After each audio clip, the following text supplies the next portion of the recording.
demonstration took place against the police, which degenerated into totally inexcusable violence. There may be some who believe that they have been the victim of injustice.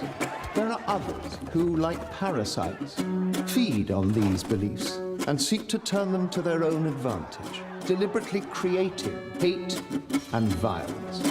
These defendants are all guilty of the serious criminal offense.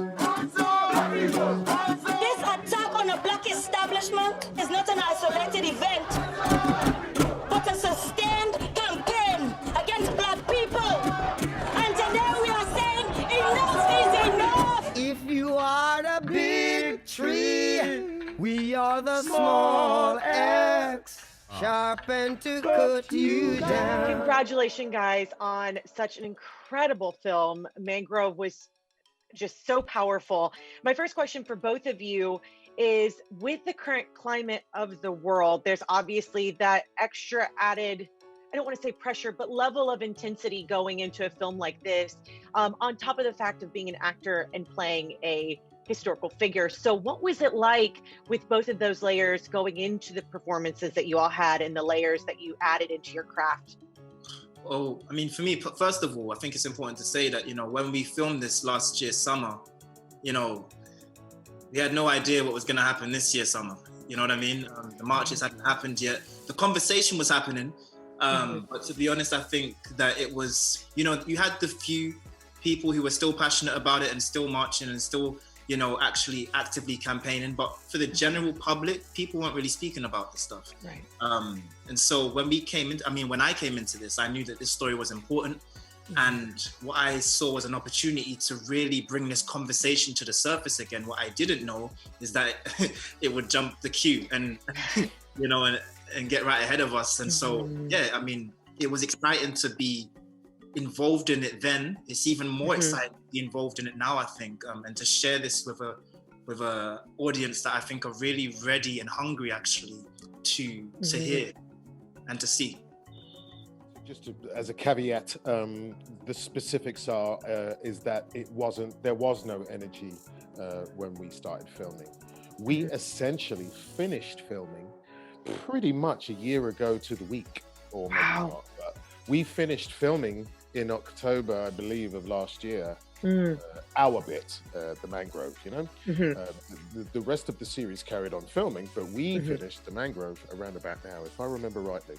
So there was no energy, 2020 energy going in. So fortunately for us, we were able to focus on the things that needed to be focused on to be able to tell the story, for us to be sat here right now talking about it. Fortunately, Steve picked those types of actors who care that much, because Steve cares, that we could just go in and play these roles without being too politically minded.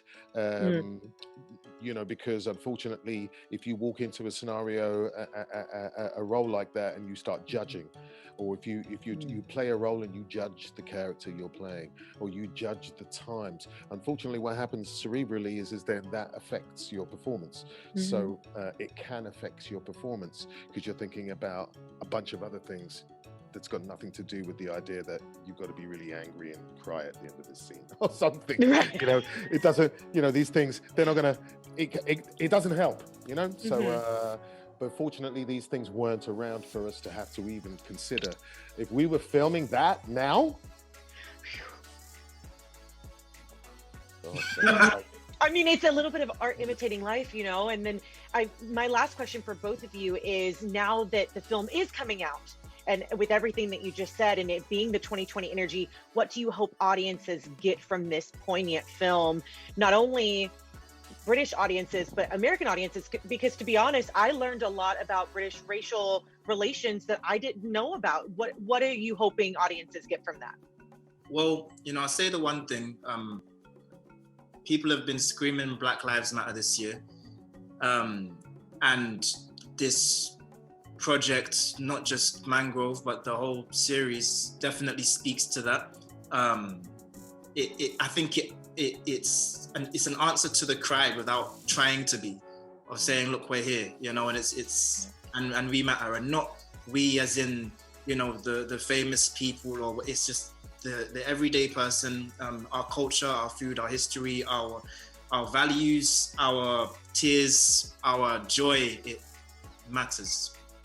So hopefully people can take that from this. Absolutely. And the reason why it matters is because there's a cost, and the cost is human.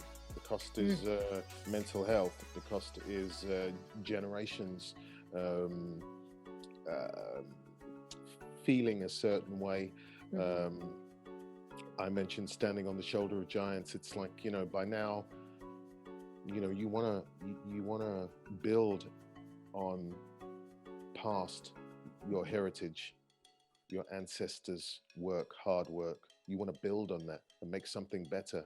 And the point being, stand on the shoulder of them so you can see some stuff that maybe they never got to see, bless them. But, you know, they built this stuff for us to stand on and be able to walk forward. And what do I hope that these people get from this is the idea that says that there's a cost. When abuse is being dished. And so and that's that. Yeah. Well, it was wonderful talking to you both. It was an incredible film. Everyone, you can watch Mangrove, part of the 5-part anthology series of Small Acts on Amazon Prime. I'm Candice Cruz for Hollywood First Look Features.